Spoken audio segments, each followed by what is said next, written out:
ஹதீஸ் வந்திருக்கிறது. ரசூலுல்லாஹ்வுடைய பிரதானமான உபதேசங்களில் கட்டுப்பட்டது துஹா தொழுகையை நீங்கள் விட்டுவிடாதீர்கள், பல்வேறு விதமான பரக்கத்துகள் இதில் இருக்கிறது. ஹஜ்ரத் அபூ ஹுரைரா ரலியல்லாஹு அன்ஹு அவர்கள் அறிவிப்பார்கள், புகாரியிலே பதிவாக இருக்கும், ரசூலுல்லாஹ் எனக்கு பிரத்யேகமாக சொன்னார்கள், வசியத் செய்தார்கள், உபதேசம் செய்தார்கள் 3 விஷயத்தை கொண்டு. அந்த 3லே முக்கியமானது ஸலாத்துல் துஹா, துஹா தொழுகையை நீங்கள் கைவிட்டு விடாமல் கடைபிடியுங்கள் என்று எனக்கு சொல்லித் தந்தார்கள்.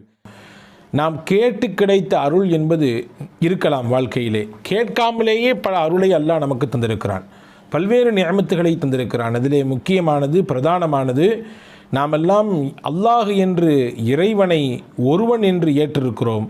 இறை தூதர் முஹம்மது நபி ஸல்லல்லாஹு அலைஹி வஸல்லம் அவர்களுடைய தூதுத்துவத்தை ஏற்ற ஒரு ஈமானை பெற்ற இறை நம்பிக்கையாளர்களாக இருக்கிறோம். அன்பிற்குரியவர்களே, இது ஆகப்பெரிய கிருபை, ஆகப்பெரிய நிஅமத், அருள்.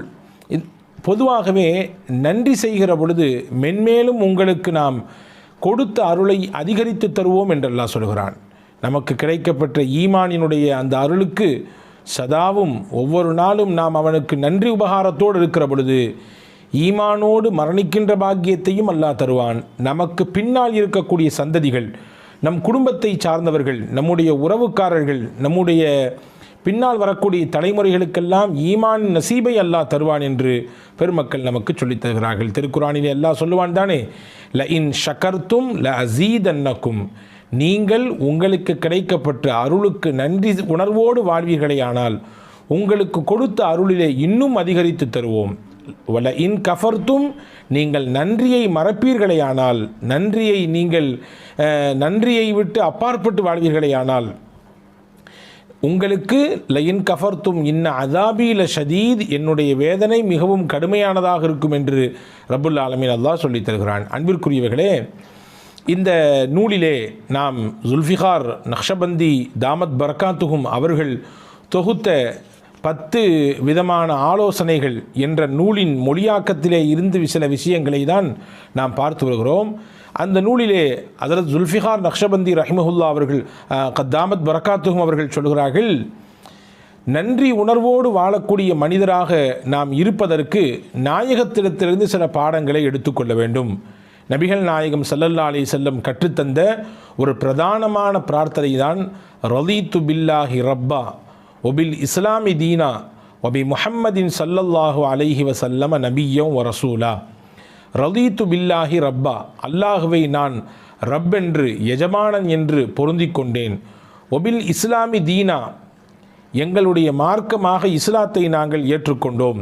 ஒபி முஹம்மதின் ஸல்லல்லாஹு அலைஹி வஸல்லம் நபிய்யம் வ ரசூலா, முஹம்மது நபி ஸல்லல்லாஹு அலைஹி வஸல்லம் மன்னவர்களை நபியாகவும் ரசூலாகவும் நான் சம்மதித்தேன், அவர்களை நான் பொருந்திக் கொண்டேன் என்று பொருள்பட இருக்கக்கூடிய இந்த துவாவை எவர் ஓதி வருகிறாரோ அவர் நன்றி செலுத்தியவராக ஆகுவார் என்பதை ஹஜ்ரத் ஜுல்ஃபிகார் தாமத் பரக்காத்துஹும் அவர்கள் இந்த நூலிலே நமக்கு தருகிறார்கள். அன்பிற்குரியவர்களே, நன்றி உணர்வோடு இருப்பதற்கு இன்னொரு வழியையும் நமக்கு இந்த நூலிலே அவர்கள் கற்றுத்தருகிறார்கள்.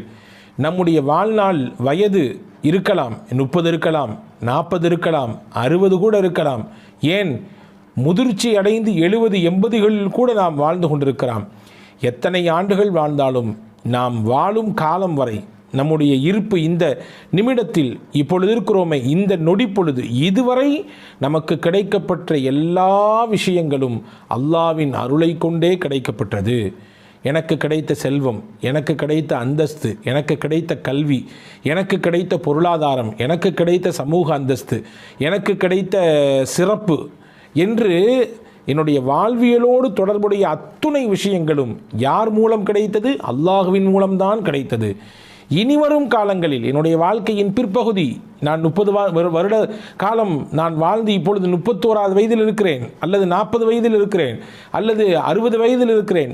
இனி என் ஹயாத் முடியும் வரை, என்னுடைய வாழ்க்கையின் கடைசி வரை கிடைக்கக்கூடிய விஷயமும் அல்லாஹ்விடத்தில் தான் கிடைக்கும் என்ற நம்பிக்கையோடு ஒருவர் அந்த நிலைப்பாட்டை வெளிப்படுத்தக்கூடியவராக இருப்பாரேயானால் நிச்சயமாக அவரும் நன்றி உணர்வு மிக்கவர் என்பதை பெருமக்கள், குறிப்பாக ஹஜ்ரத் தாமத் பரக்காத்துஹும் ஜுல்ஃபிகார் ரஹிமஹு தாமத் பரக்காத்துஹும் அவர்கள் சொல்கிறார்கள். அன்பிற்குரியவர்களே, என்னுடைய திறமையாலோ, என்னுடைய கல்வி அறிவினாலோ, என்னிடத்தில் இருக்கக்கூடிய செல்வ செழிப்பினாலோ, என்னிடத்தில் இருக்கக்கூடிய அதிகாரத்தினாலோ, என்னிடத்தில் இருக்கக்கூடிய பலத்தினாலோ எதுவும் கிடைக்கவில்லை, எல்லாம் அல்லாவின் அருள் என்ற எண்ணத்தோடு ஒருவர் தன்னுடைய வாழ்வை அமைத்துக் கொள்வாரையானால் அவரும் நன்றிக்குரியவர், நன்றி செலுத்தியவராக இருப்பார் என்பதை ஹஸரத் ஜுல்ஃபிகார் தாமத் பரகாத்துஹும் அவர்கள் சொல்லித் தருகிறார்கள். அன்பிற்குரியவர்களே, எனவே நன்றி உணர்வோடு வாழ வேண்டும். அது நம்முடைய கடைசி நிமிடத்திலே கலிமாவின் பாக்கியத்தை நமக்கு பெற்றுத்தரும். ஹஸரத் ரசூலுல்லாஹி ஸல்லல்லாஹு அலைஹி வஸல்லம் அன்னவர்கள் சொல்லக்கூடிய ஹதீஸ் பதிவு செய்யப்பட்டிருக்கிறது தானே,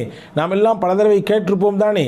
முஸ்லிம் ஷரீஃபிலே வருகிறது, ரசூலுல்லாஹி ஸல்லல்லாஹு அலைஹி வஸல்லம் சொல்வார்கள், அபூதருல் கிஃபாரி ரலியல்லாஹு அன்ஹு அவர்களுடைய அறிவிப்பு, குல் யுஸ்பிஹு அலா குல்லி சுலாமா மின் அஹதிக்கும் சதகா, உங்களிலே ஒவ்வொருவரும் தினசரி காலை உங்களுடைய உடலிலே இருக்கக்கூடிய ஒவ்வொரு மூட்டு எலும்புக்கு ஜாயிண்ட்டுகள் இருக்கிறது தானே, உடலிலே ஒவ்வொருவருடைய உடலிலும் ஜாயிண்ட்டுகள் இருக்கிறது. நீங்கள் விரலை எடுத்துக்கொள்ளுங்கள், இந்த விரலிலே 3 விதமான ஜாயிண்ட்டுகள் இருக்கிறது, 1 2 3. அதே போன்று உடலிலே எத்தனையோ ஜாயிண்ட்டுகள் இருக்கிறது.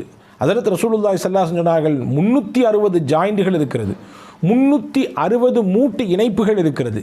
இந்த ஒவ்வொரு இணைப்புக்கும் ஒவ்வொரு சதக்கா தர வேண்டும் என்றார்கள் ரசூலுல்லாஹி ஸல்லல்லாஹு அலைஹி வஸல்லம். ஏனென்றால் காலையில் நீங்கள் எழுகிற பொழுது ஆரோக்கியமாக எழுகிறீர்கள். ஹஸரத் அல்லாமா குர்துபி ரஹ்மத்துல்லாஹி அந்த ஹதீஸுக்கு விளக்கம் எழுதுகிற பொழுது இப்படி எழுதுவார்கள், எந்த மனிதனுடைய ஜாயிண்டுகள் செயல்படாமல் ஸ்தம்பித்து விட்டதோ அவனுடைய வாழ்க்கையும் முடமாகி போகும்.